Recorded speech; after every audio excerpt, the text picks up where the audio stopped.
안녕하세요, 여러분.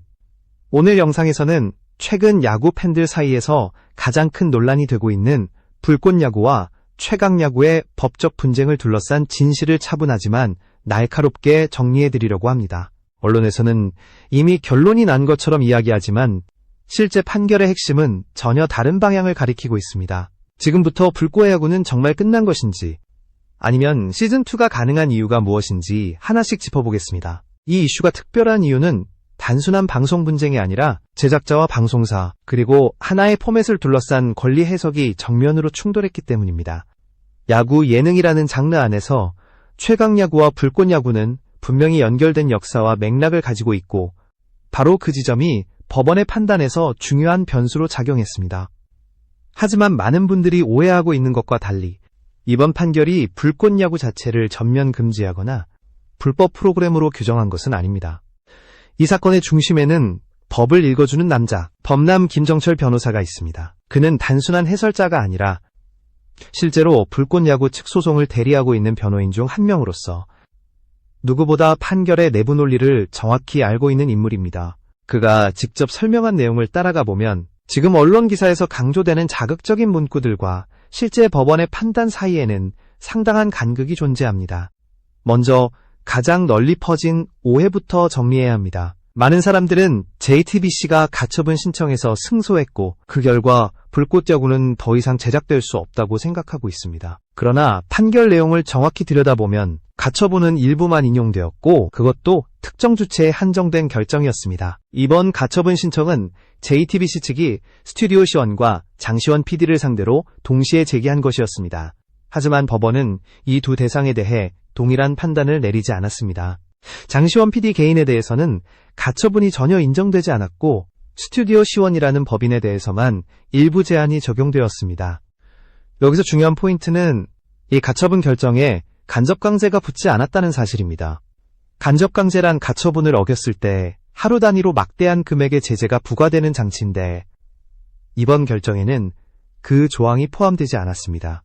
제작 행위 자체를 물리적으로 봉쇄하거나 즉각적인 경제적 압박을 가하는 구조는 아니라는 뜻입니다. 이 지점에서 많은 야구 팬들과 시청자들이 혼란을 느끼게 됩니다. 가처분이 인용되었다는 말과 제작을 완전히 막는다는 의미는 전혀 다른데도 언론 보도는 이 둘을 하나로 묶어 전달해왔기 때문입니다. 그래서 불꽃야구는 이미 끝났고 시즌2는 불가능하다는 인식이 빠르게 퍼지게 된 것입니다. 영상 중간에 잠시만 말씀드리면 지금 이처럼 복잡하고 헷갈리는 이슈를 끝까지 정리해드리기 위해 영상을 만들고 있으니 도움이 되셨다면 채널 구독으로 응원해주시면 큰 힘이 됩니다. 그렇다면 법원은 도대체 어떤 이유로 일부 가처분을 인용한 것일까요? 이 사건에서 다뤄진 핵심 쟁점은 세 가지였습니다. 계약 위반 여부, 저작권 침해 여부, 그리고 부정경쟁방지법 위반 여부입니다. 놀랍게도 이 세 가지 중에서 계약 위반과 저작권 침해는 모두 인정되지 않았습니다. 최강야구 시즌의 본방송이 이미 종료된 시점이었기 때문에 동일 프로그램 포맷 자체에 대한 저작권 역시 우리 대법원의 일관된 판례에 따라 보호 대상이 아니라는 판단이 내려졌습니다. 이 부분은 많은 사람들이 가장 크게 착각하고 있는 대목이기도 합니다. 그럼에도 불구하고 가처분이 일부 인용된 이유는 마지막 쟁점이었던 부정경쟁방지법 때문이었습니다. 그 중에서도 파목이라고 불리는 매우 보충적인 조항이 적용되었습니다. 이 조항은 구체적인 위반 행위가 명시되지 않았을 때 타인의 성과를 부당하게 이용했는지를 폭넓게 판단하는 규정입니다.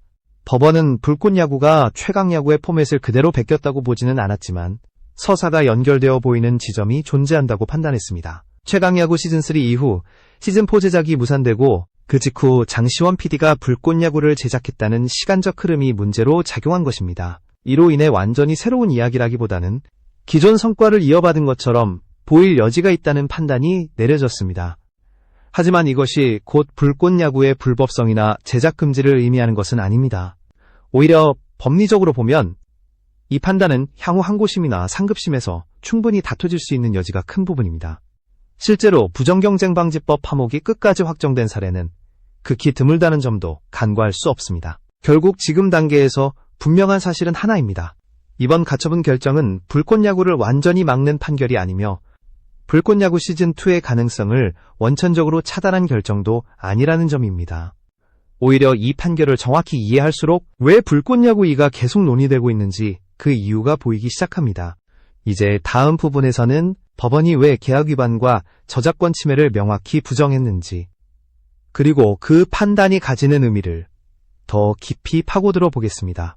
앞선 부분에서 전체 판결의 큰 틀을 살펴봤다면, 이제는 법원이 가장 명확하게 선을 그은 지점, 바로 계약 위반과 저작권 침해가 왜 모두 부정되었는지를 구체적으로 짚어볼 필요가 있습니다. 이 두 가지 쟁점은 언론 보도에서 가장 많이 왜곡된 부분이자 불꽃야구가 마치 불법 프로그램인 것처럼 오해받게 된 핵심 원인이기도 합니다. 하지만 실제 판결문과 법리 구조를 따라가 보면 결론은 정반대에 가깝습니다. 먼저 계약 위반 문제부터 보겠습니다. JTBC 측이 주장한 핵심은 최강야구와 관련된 계약상 동일하거나 유사한 프로그램을 일정 기간 동안 제작해서는 안 된다는 조항이 존재한다는 것이었습니다. 이 조항만 놓고 보면 불꽃야구가 최강야구와 유사한 야구 예능이라는 점에서 문제가 있어 보일 수도 있습니다. 그러나 법원은 계약 조항을 문장 그대로 해석하지 않았습니다. 핵심은 그 조항이 적용되는 전제가 무엇이었느냐는 점이었습니다. 계약서에는 본방송이 진행 중이거나 계약상 효력이 유지되는 기간 동안 동일한 프로그램 제작을 제한한다는 취지가 명확하게 깔려 있었습니다. 여기서 중요한 사실 하나가 등장합니다. 최강야구는 이미 시즌3까지 모든 본방송이 종료된 상태였습니다. 즉, 계약에서 문제 삼을 수 있는 시간적 범위 자체가 이미 끝난 이후였던 것입니다. 이 때문에 법원은 계약 위반 자체가 성립하지 않는다고 판단했습니다. 본방송이 종료된 이후에 새로운 프로그램을 제작하는 행위까지 무기한으로 제한하는 것은 계약 해석상 무리가 있다는 것입니다. 다시 말해, 장시원 PD와 스튜디오 시원이 계약을 어겼다고 보기에는 법적 근거가 부족하다는 결론이 내려졌습니다. 다음으로 저작권 침해 문제를 살펴보겠습니다. 이 부분 역시 많은 사람들이 가장 크게 오해하고 있는 영역입니다. 불꽃야구와 최강야구의 저작권을 침해한 이 저작물이라는 주장인데, 이 말이 사실처럼 퍼지면서 논란이 증폭되었습니다. 하지만 저작권법의 기본 구조부터 짚어볼 필요가 있습니다. 저작권은 구체적인 표현에 대해 보호를 부여하는 것이지 아이디어나 형식, 즉 포맷 자체를 보호하는 제도가 아닙니다. 이 원칙은 우리 대법원이 오랫동안 일관되게 유지해온 기준이기도 합니다. 최강야구에서 사용된 경기 방식, 선수 구성, 예능적 연출이라는 요소들은 모두 아이디어의 영역에 속합니다. 이런 포맷이나 구조는 아무리 독창적이라 하더라도 저작권법상 보호 대상이 되지 않습니다. 그래서 법원은 포맷 유사성만으로 저작권 침해를 인정할 수 없다고 분명히 선을 그었습니다. 또 하나 중요한 점은 최강야구의 영상물 자체에 대한 권리 문제입니다.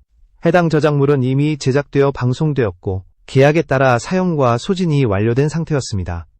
즉, 불꽃야구가 최강야구의 실제 영상이나 구체적인 장면을 무단으로 사용한 사실은 존재하지 않았습니다.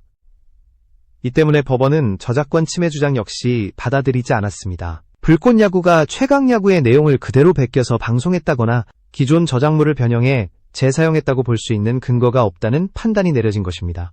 이 대목에서 언론 보도와 실제 판결 사이의 간극이 가장 크게 드러납니다. 많은 기사에서는 마치 법원이 불꽃야구의 저작권 침해를 인정한 것처럼 표현했지만 실제로는 정반대였습니다. 저작권 침해는 명확히 부정되었고 계약 위반 역시 성립하지 않는다고 판단되었습니다.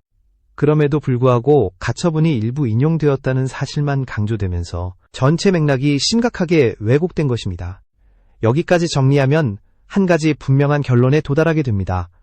불꽃야구는 계약을 어기지 않았고 최강야구의 저작권을 침해한 프로그램도 아니라는 점입니다. 그럼에도 법원이 다른 이유로 제한을 건 이유는 전혀 다른 법률 영역에서 판단이 이루어졌기 때문입니다.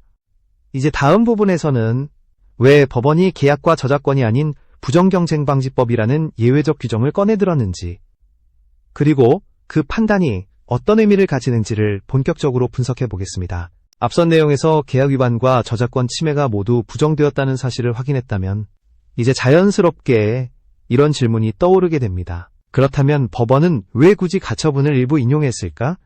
무엇이 문제였기에 제한을 건 것일까 하는 점입니다.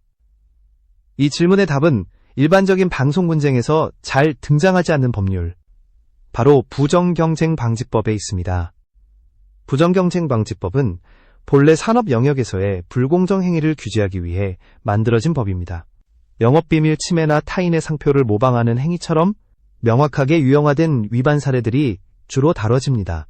하지만 이 법에는 아주 특이한 조항이 하나 존재합니다. 바로 파목이라고 불리는 보충적 규정입니다. 이 조항은 앞선 여러 유형의 부정경쟁 행위에 해당하지 않더라도 타인의 성과를 부당하게 이용했다고 판단될 경우 적용될 수 있도록 만들어진 매우 넓은 규정입니다. 쉽게 말해 명확한 기준이 없는 대신 재판부의 해석 여지가 극도로 큰 조항이라고 볼 수 있습니다. 이번 사건에서 주목할 점은 원래 재판 과정에서 이 파목이 핵심 쟁점으로 다뤄지지는 않았다는 사실입니다. JTBC 측 역시 처음부터 이 조항을 전면에 내세워 공격한 것은 아니었습니다. 그러나 법원은 최종 판단 과정에서 이 파목을 근거로 스튜디오 C1에 대해서만 가처분을 일부 인용했습니다. 법원이 이 조항을 적용한 이유는 불꽃야구의 형식 그 자체 때문이 아니었습니다. 앞서 살펴봤듯이 포맷의 유사성이나 야구 예능이라는 장르는 저작권 침해로 인정되지 않았습니다.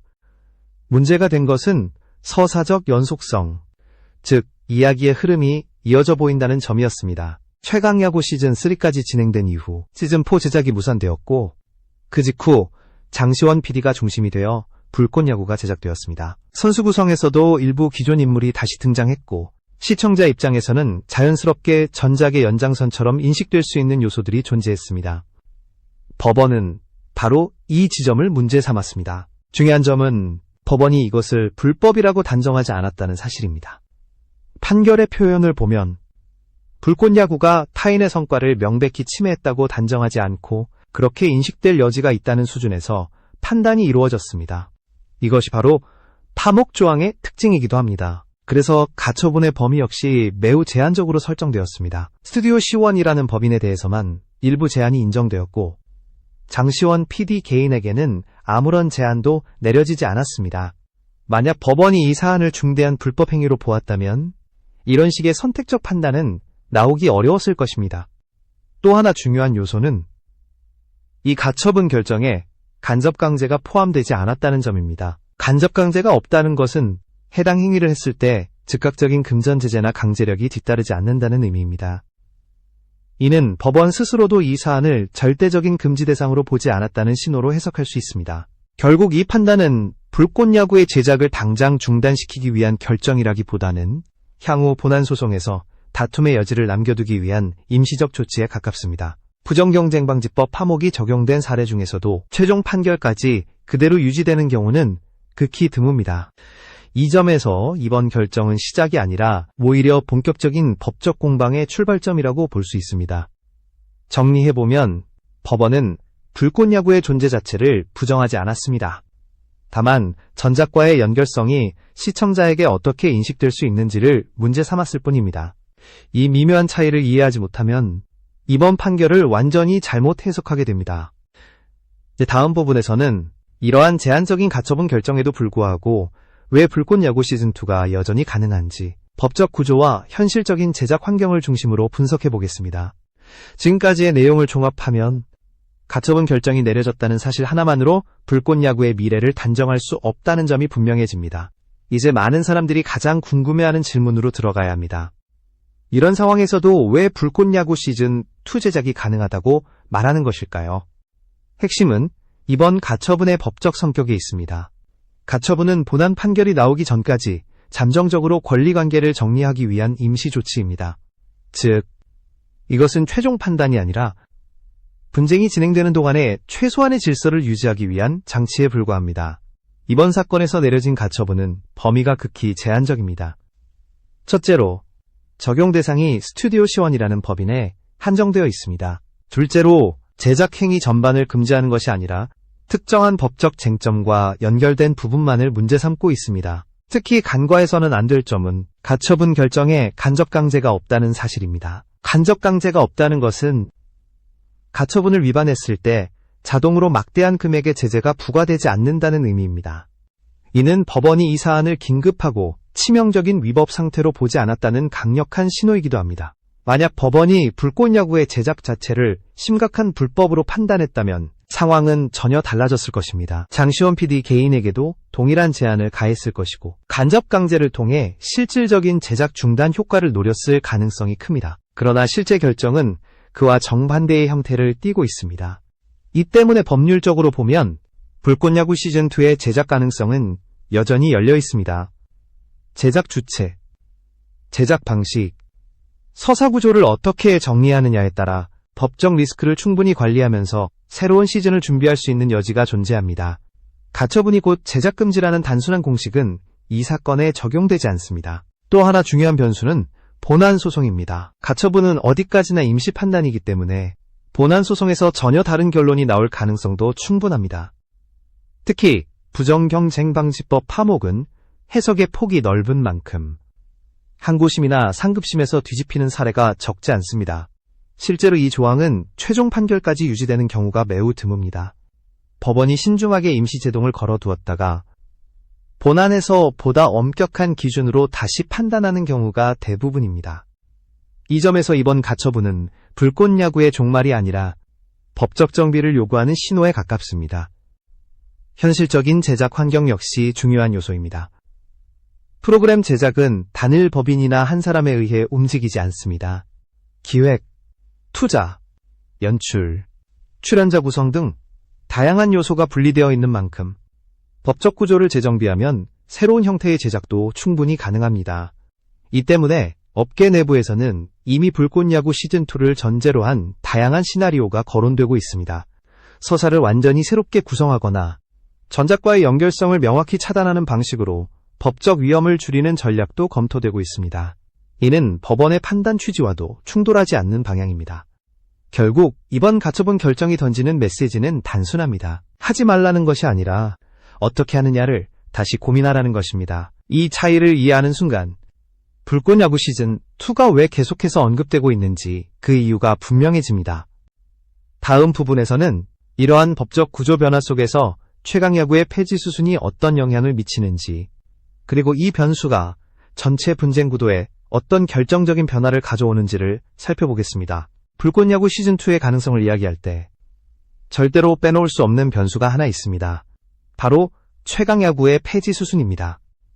이 요소는 단순한 프로그램 종류 이상의 의미를 가지며 현재 진행 중인 법적 분쟁의 구조 자체를 흔들 수 있는 결정적인 변수로 작용합니다. 법적 분쟁에서 가처분이 유지되기 위해서는 반드시 전제가 필요합니다. 그 전제는 바로 보존의 필요성입니다. 쉽게 말해 보호해야 할 권리와 그 권리가 현재도 계속 침해되고 있거나 침해될 위험이 존재해야 합니다. JTBC 측의 주장은 매우 명확한 구조를 가지고 있었습니다. 자신들이 계속 제작하고 있는 최강야구라는 프로그램이 존재하고 그 프로그램의 성과가 불꽃야구로 인해 침해되고 있다는 논리였습니다. 이 논리가 성립하기 때문에 가처분이라는 강력한 임시 조치가 가능했던 것입니다. 하지만 상황이 바뀌기 시작했습니다. 최강야구가 더 이상 지속적으로 제작되지 않고 폐지 수순에 들어간다는 소식이 전해지면서 전제 자체가 흔들리게 됩니다. 만약 보호해야 할 대상이 사라진다면 그에 대한 가처분 역시 유지될 명분을 잃게 됩니다. 이 점은 법률적으로 매우 중요합니다. 영업을 계속하고 있는 상태에서 경쟁 프로그램이 등장하는 것과 이미 영업을 중단한 상태에서 경쟁 프로그램이 존재하는 것은 전혀 다른 문제이기 때문입니다. 후자의 경우 침해를 막기 위한 긴급한 보존 조치가 필요하다고 보기 어렵습니다. 최강야구가 폐지된다면 불꽃야구가 그 프로그램의 성과를 침해하고 있다는 주장 자체가 약해질 수밖에 없습니다. 더 이상 경쟁 관계가 유지되지 않는 상황에서 부정경쟁이라는 개념을 적용하기도 훨씬 까다로워집니다. 이것이 바로 법률 전문가들이 이번 사안을 다르게 보기 시작한 이유입니다. 또 하나 주목해야 할 부분은 시청률과 시장 반응입니다. 최강야구는 초기에는 큰 화제를 모았지만 시간이 지나면서 시청률 하락이라는 현실적인 문제에 직면했습니다. 반면 불꽃야구는 새로운 이야기와 방향성을 통해 또 다른 관심을 끌어냈습니다. 이러한 시장 변화는 법원의 판단에도 간접적인 영향을 미칠 수 있습니다. 법원은 단순히 법 조문만 보는 곳이 아니라 그 법이 적용되는 현실의 맥락도 함께 고려합니다.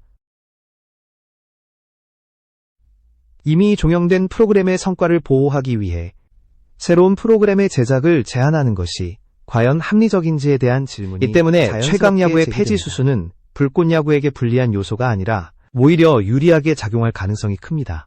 보존의 필요성이 약해질수록 가처분의 정당성 역시 함께 약해지기 때문입니다. 이는 향후 본안 소송이나 항고 과정에서도 중요한 논점으로 작용할 수 있습니다. 결국 이 분쟁은 단순히 누가 먼저 만들었느냐의 문제가 아닙니다. 누가 지금도 시장에서 경쟁하고 있는지, 보호할 가치가 있는 성과가 여전히 존재하는지가 핵심입니다. 이 기준에서 보면 분쟁의 무게중심은 점점 불꽃야구 쪽으로 이동하고 있다고 볼 수 있습니다. 이제 마지막으로 남은 것은 이 모든 법적 흐름과 시장 변화를 종합했을 때 두 프로그램의 미래가 어떻게 그려질 것인지입니다. 다음 부분에서는 최강야구와 불꽃야구의 갈림길, 그리고 시청자와 야구 팬들이 이 상황을 어떻게 바라봐야 하는지를 정리해 보겠습니다. 이제 모든 조각을 하나로 맞춰볼 시간입니다. 법원의 가처분 결정, 부정경쟁방지법 파목의 적용, 불꽃야구 시즌2의 가능성, 그리고 최강야구의 폐지 수순까지 각각은 따로 보면 복잡해 보이지만 하나의 흐름으로 이어져 있습니다. 이 흐름을 이해하는 순간 이번 사안을 둘러싼 혼란은 상당 부분 해소됩니다. 먼저 분명히 해야 할 점은 이번 분쟁이 선과 악의 구도가 아니라는 사실입니다. 누군가는 불꽃야구가 모든 것을 빼앗아갔다고 말하고 또 다른 누군가는 JTBC가 창작자의 성과를 가로챈다고 주장합니다. 하지만 법의 시선은 그 어느 쪽에도 감정적으로 서 있지 않습니다. 법원은 계약 위반도 저작권 침해도 인정하지 않았습니다. 이것은 불꽃야구가 불법 프로그램이 아니라는 점을 분명히 확인해준 판단입니다. 동시에 법원은 서사적 연속성이라는 모호한 영역에 대해 최소한의 경고성 조치를 취했을 뿐입니다. 가처분은 처벌이 아닙니다. 종결선언도 아닙니다. 오히려 분쟁이 본안소송으로 넘어가기 전에 각 당사자가 한 번 더 생각해보라는 신호에 가깝습니다. 불꽃야구 입장에서는 이번 결정을 통해 무엇을 조심해야 하는지가 명확해졌습니다. 이전 프로그램의 연장선으로 보일 수 있는 요소, 시청자의 인식 속에서 연결될 수 있는 서사를 어떻게 차단할 것인지가 핵심 과제가 되었습니다. 이 과제를 해결한다면 법적으로 문제 삼을 여지는 더욱 줄어들게 됩니다. 최강야구의 폐지 수순 역시 이 흐름 속에서 중요한 의미를 가집니다. 경쟁 관계가 사라지고 보호해야 할 현재의 성과가 희미해질수록 가처분의 설득력은 약해질 수밖에 없습니다. 이것은 감정이 아니라 법리의 문제입니다. 그래서 이 사건은 아직 끝나지 않았습니다. 오히려 이제부터가 본격적인 판단의 시작이라고 볼 수 있습니다. 항고심과 본안소송을 거치면서 부정경쟁방지법 파목이 과연 어디까지 인정될 수 있는지가 다시 한번 시험대에 오르게 될 것입니다. 시청자와 야구팬의 입장에서 보면 이번 사안을 너무 단순하게 볼 필요는 없습니다. 한쪽의 패배나 다른 한쪽의 승리로 정리할 수 있는 중요한 것은 아니기 때문입니다. 이 과정 속에서도 콘텐츠는 진화하고 새로운 이야기들은 계속 만들어진다는 점입니다. 불꽃야구는 불꽃야구 나름의 길을 찾아가게 될 것이고 최강야구는 그 이름으로 남긴 성과와 기억 속에 자리하게 될 것입니다. 법적 분쟁은 언젠가 끝나지만 팬들이 느꼈던 열기와 감정은 쉽게 사라지지 않습니다. 그것이 바로 이 두 프로그램이 남긴 가장 큰 흔적입니다. 결국 이번 논란은 한 가지 질문으로 귀결됩니다. 창작과 성과, 그리고 그 경계는 어디까지 보호받아야 하는가 하는 문제입니다. 이 질문에 대한 답은 법정 안에서뿐만 아니라 시청자들의 선택 속에서도 서서히 드러나게 될 것입니다. 불꽃야구 시즌2가 어떤 모습으로 등장하든 그 과정 자체가 한국 예능과 콘텐츠 산업의 중요한 사례로 남을 것은 분명합니다. 그리고 우리는 지금 그 변곡점을 지켜보고 있는 중입니다.